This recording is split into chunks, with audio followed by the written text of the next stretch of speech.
While on a call with her sister, she said, "If he proposes with anything under 3 carats, I'm saying no on the spot." She didn't know I was in the hallway. I returned the ring that afternoon. She found the receipt, not the diamond. I'm 31 and just dodged the biggest bullet of my life. My girlfriend of 3 years thinks she's about to get a massive diamond ring, but she's actually about to discover I returned it after learning her true priorities. Been dating Lauren for 3 years, living together for the past year. She's 28, works as a marketing coordinator, seemed like a normal girl with reasonable expectations. I'm an accountant at a regional firm, make decent money around $75K a year. Things had been going well between us. We talked about marriage, kids, future plans, normal relationship progression stuff. I'd been planning to propose for the past few months and had been saving up for a ring. The thing about Lauren is she's always been a little image conscious. Not over the top, but she cares about what people think. Designer handbags that she saves up for, nice clothes, keeping up appearances on social media. I chalked it up to her working in marketing, where image matters. Last month, I finally bought an engagement ring. Beautiful 1.5 carat diamond, white gold setting, cost me about $9 grand. That's basically 3 months of my take-home pay after taxes and expenses. But I figured Lauren was worth the investment. The ring was perfect, classic solitaire setting, good quality diamond, exactly the style Lauren had mentioned liking when we browsed jewelry stores. The jeweler said it was an excellent choice for someone who appreciates classic elegance. I was planning to propose this weekend. Had reservations at her favorite restaurant, whole romantic setup planned. The ring was hidden in my closet waiting for the perfect moment. Tuesday afternoon, I came home from work early to finalize the proposal plans. Lauren was in the living room on a video call with her sister Emma, who lives in California. I went to the kitchen to grab something to drink and could hear their conversation clearly. Lauren talks loudly on video calls and our apartment isn't that big. What I heard made me question everything I thought I knew about her. Mark's been acting all secretive lately. I think he's finally going to propose this weekend. Oh my God, really? Are you excited? Have you seen the ring? No, but Emma, I need to tell you something. I've been doing research on engagement rings and I have standards now. If he proposes with anything under 3 carats, I'm saying no on the spot. 3 carats? Lauren, that's like a $25,000 ring. Mark's not rich. I know what they cost, but I've been with him for 3 years. I've been the perfect girlfriend. I deserve a ring that shows he's serious about investing in our future. But what if he spent a lot on a smaller ring? Like what if it's really beautiful but just not huge? Then he didn't do enough research. Emma, I've been looking at rings online for months. All my coworkers have at least 2 carats. I can't show up to work with some tiny chip that makes me look like he got it on sale. That seems kind of harsh. What if he can't afford a 3-carat ring? Then he needs to wait until he can, or get a loan. If he really wants to marry me, he'll figure it out. I'm not accepting anything embarrassing. I stood in that kitchen for another 10 minutes, listening to Lauren explain her engagement ring standards to her sister. How she'd researched average sizes, how she'd be humiliated by anything small, how she'd tell me to try again if the ring didn't meet her requirements. The worst part was when Emma asked what she'd do if I proposed with a smaller ring publicly. I'd have to say yes in the moment to avoid embarrassing him, but then I'd tell him privately that we need to exchange it for something appropriate before we announce the engagement. My 1.5 carat ring suddenly felt like a complete joke. According to Lauren, my $9,000 investment was an embarrassing chip that would require a do-over before she'd even announce our engagement. I quietly went back to my room and looked at the ring box in my closet. Beautiful ring, perfect for someone who would appreciate the thought and financial sacrifice behind it. Wrong for someone who saw engagement rings as status competitions with coworkers. I made a decision that saved my future. I called the jewelry store and asked about their return policy. Since I bought it less than 30 days ago and hadn't had it sized or engraved, they said I could return it for store credit minus a 10% restocking fee. I drove there Wednesday morning and returned the ring. Got about $8,100 in store credit, which I immediately cashed out for a refund check. But instead of telling Lauren what I'd overheard, I decided to let her reveal her priorities herself. I kept the return receipt and put it in the ring box where the diamond used to be. That evening, Lauren was acting extra sweet, probably thinking her dream proposal was coming soon. She kept making comments about how special this weekend was going to be and how she couldn't wait to start planning our future. I played along, letting her think everything was going according to her plan. Friday night, I'm going to propose exactly as planned. Romantic dinner, down on one knee, the whole setup she's expecting. Except instead of a 3-carat ring, she's going to get a receipt showing I returned the ring after learning her true standards. Lauren's about to discover that material demands have consequences. She wanted a ring that showed how much I valued her. The receipt will show exactly how much I value someone who would reject a proposal based on carat size. Update 1. 4 days later. 4 days since the proposal, and Lauren's still trying to convince people that her ring size requirements were reasonable expectations. The receipt reveal went exactly as I'd hoped. Friday night started perfectly. Lauren got dressed up for what she thought would be her dream proposal. She spent extra time on her makeup and kept checking herself in mirrors. We went to her favorite restaurant as planned. Lauren was practically glowing with anticipation, making comments about how perfect the evening was and how she remembered this night forever. After dinner, I suggested we walk to the nearby park. There's a gazebo with nice lighting that I'd picked for the proposal spot. Lauren was clearly excited but trying to play it cool. She kept positioning herself in good angles and making sure her phone was ready. At 8:30, I got down on one knee in front of the gazebo. Lauren's face lit up with pure joy. "Lauren, I love you, and I've been planning to ask you to marry me tonight." She was already extending her hand toward me, smiling bigger than I'd ever seen. "But Tuesday, I overheard your conversation with Emma about engagement ring requirements." Her smile flickered slightly, but she was still expecting a ring box. "You said you'd reject any proposal with a ring under 3 carats, and that anything smaller would be embarrassing." Now she looked confused and slightly worried. "So I returned the ring I bought you. This is what you get instead." I opened the ring box to reveal the receipt from the jewelry store showing the returned 1.5 carat diamond engagement ring. Lauren stared at the receipt for about 10 seconds, then looked back at me with complete shock.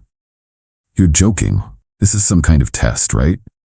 "No test. You made it clear that my ring wouldn't meet your standards, so I returned it rather than face your rejection." "Mark, I was just talking to my sister. I didn't mean I'd actually reject you. You said you'd say no on the spot to anything under 3 carats. You said you'd make me exchange it before announcing our engagement. I was just fantasizing about having a big ring. Every girl does that." "You spent 15 minutes explaining your minimum requirements and how you'd researched average ring sizes. That wasn't fantasizing." She started crying then. "Please don't do this. I love you. I would have said yes to any ring." "Really? Because you told Emma you'd have to say yes publicly to avoid embarrassing me, then make me exchange it privately." A few people in the park had noticed the commotion, but I kept my voice calm and quiet. "Can we please go home and talk about this privately? There's nothing to talk about. You've made your standards clear. I hope you find someone who can afford to meet them." I stood up and walked back to my car, leaving Lauren in the park with the receipt. Got home to find several missed calls from Lauren. Then Emma called from California, clearly having heard Lauren's version of events. Saturday morning, Lauren showed up at my apartment looking like she hadn't slept. "Mark, please let me explain. I was being stupid and materialistic with Emma. I don't actually care about ring size. You cared enough to research average carat sizes and set minimum requirements. I was just caught up in wedding planning excitement. I would have been thrilled with whatever ring you picked. Except you literally said you'd make me exchange anything under 3 carats before announcing our engagement." She couldn't argue with that since those were her exact words. "What can I do to fix this? I'll never mention ring size again." "There's nothing to fix. You revealed your true priorities and I made my decision based on that information." She spent 2 hours trying to convince me that her demands were just girl talk, and that I should judge her by her actions, not her private conversations. But her private conversation revealed what she really thought about my financial sacrifice and what she considered acceptable. Sunday, Lauren's mom called, asking me to reconsider because Lauren had learned her lesson about materialism. I explained that someone who sets 3-carat minimum requirements and researches ring sizes to compete with coworkers has values that don't align with mine. She's young and got caught up in social pressure. Don't throw away 3 years over one conversation. That one conversation revealed 3 years of hidden expectations. Better to know now than after the wedding. Lauren sent me several long texts over the weekend apologizing and promising she'd changed her perspective on material things. I didn't respond. Someone who thinks a 1.5-carat diamond is embarrassingly small isn't someone I want to build a life with. 3 weeks since the receipt proposal, and Lauren's attempts to undo her materialistic demands have been predictably unsuccessful. Actions based on genuine values don't change overnight. The story spread through our friend group gradually. A few people who knew about our relationship asked what happened, and I explained that we had incompatible values about money and priorities. I didn't share the specific details about ring size requirements, but Lauren apparently told several friends her version, which included her minimum carat standards. Most people's reaction was surprise that Lauren had such specific and expensive demands. Several mutual friends mentioned they'd noticed her competitive attitude about material things, but hadn't realized how extreme it was. Her attempts at damage control weren't very effective because the requirements were too specific and unreasonable to explain away as casual comments. 2 weeks ago, Lauren's best friend called me asking if I'd consider giving Lauren another chance. She knows she messed up with the ring thing. She's been really upset about losing you over something she now realizes was stupid. If it was stupid, why did she spend 15 minutes explaining her research and minimum requirements? She got caught up in social media and coworker competition. She realizes now that ring size doesn't matter. She realizes that her ring size demands cost her the relationship. That's different than genuinely not caring about material things. Everyone makes mistakes. Don't you think 3 years together is worth a second chance? 3 years where she was apparently researching engagement ring standards and planning to reject proposals that didn't meet them. Lauren's friend couldn't really argue with that logic. Last week I heard through mutual friends that Lauren had been asking people whether they thought I'd overreacted to her comments. The responses were mixed, but most people agreed that setting specific carat requirements was problematic. Especially the part about making me exchange a ring before announcing the engagement. A few people thought I should have just ignored her comments and proposed anyway. But most understood that overheard expectations changed the entire dynamic of a proposal. This week, Lauren tried reaching out directly with a different approach. She sent me an article about couples who overcame materialistic differences and a message saying she'd been doing a lot of thinking about what really matters. But the damage was done. I'd heard her genuine reaction to the idea of a smaller ring, and it was complete rejection, followed by plans to make me upgrade it. Someone who researches average ring sizes and sets 3-carat minimums isn't someone who would suddenly be satisfied with modest jewelry just because they got caught revealing their standards. Yesterday, Emma called me from California, making one final attempt at reconciliation. Lauren's learned her lesson about focusing on material things. She knows she was wrong to care so much about ring size. She's learned that expressing material demands has consequences. That's different than actually changing her values. What if she proved she'd changed? What if she offered to help pay for the ring or chose something smaller? Emma, she didn't just want a big ring. She researched standards, set requirements, and planned to reject anything that didn't meet them. That level of materialism doesn't change overnight. People can change their priorities when they realize what they're losing. People can change their behavior to avoid consequences. Changing actual values takes much longer. Emma couldn't argue with that distinction. Today, I heard Lauren's been more careful about what she says around friends, probably realizing that private conversations aren't always private. She's also apparently stopped talking about engagement rings and wedding planning with her social circle. But I heard what she said when she thought no one was listening. That conversation revealed her true priorities when she felt safe being honest. The receipt sits in my desk as a reminder that I made the right choice. $9,000 saved plus whatever future material demands would have followed. Final update, 2 months later. 2 months since the receipt proposal, and this story has reached its natural conclusion. Lauren learned that private conversations have consequences, and I learned the value of understanding someone's real priorities before making major commitments. The story became a talking point in our social circle about the importance of compatible values in relationships. Several people mentioned it made them think more carefully about their own material expectations and priorities. Lauren's reputation took some damage, but mostly just with people who knew the specific details. Her general social circle moved on to other topics after a few weeks. 6 weeks ago, she started dating someone new, a guy who works in pharmaceutical sales and apparently makes significantly more money than I do. Good for her. She found someone who can probably afford to meet her research-based ring requirements. A month ago, I started dating someone new myself. She knows the whole story, and her reaction was perfect. Anyone who would research engagement ring standards and set minimum requirements is focused on the wrong things.